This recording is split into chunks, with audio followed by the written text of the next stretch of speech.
Now let's look at default parameters. Okay, default parameters. Good.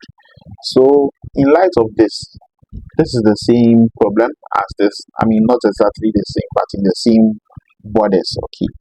Let's say we have a function, and that function is send notification.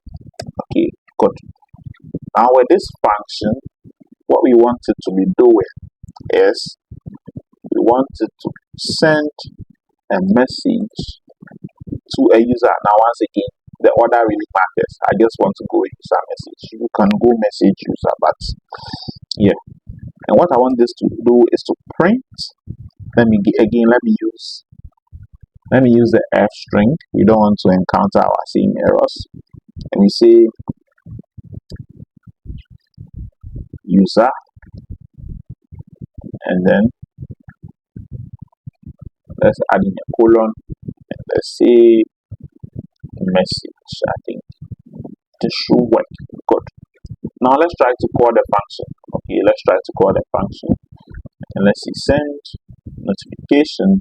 Then we add our brackets, and now you can see we have two parameters, so we are expecting two arguments. Good. Now I come here and then I write, let's see, just one argument, Daniel, for the user. Okay, let's look at what's going to happen to us. We get an error. Okay, so it's going to tell you that it's missing one required positional argument. Okay, it's missing one argument. And now what if I'm a user without any messages or any stuff like that?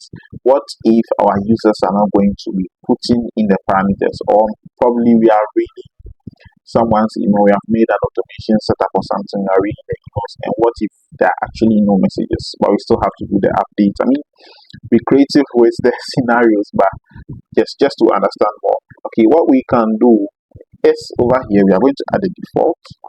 So just like the keyword arguments, this one's for the parameters. So it's a default param or parameter. Now we are going to say you have a new alert. Okay, good. You have a new alert. So this time when I run this, it's going to tell Daniel that he has a new alert. Okay, good.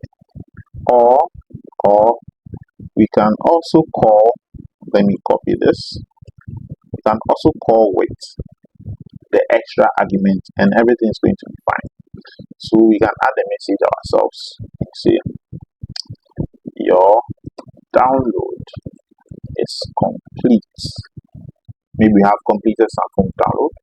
When we run this, you see your download is complete. So this only runs if we add the second argument, and if we don't add it, it's going to fall back to our default argument we added when we defined the functions. Okay, so those are default parameters in Python.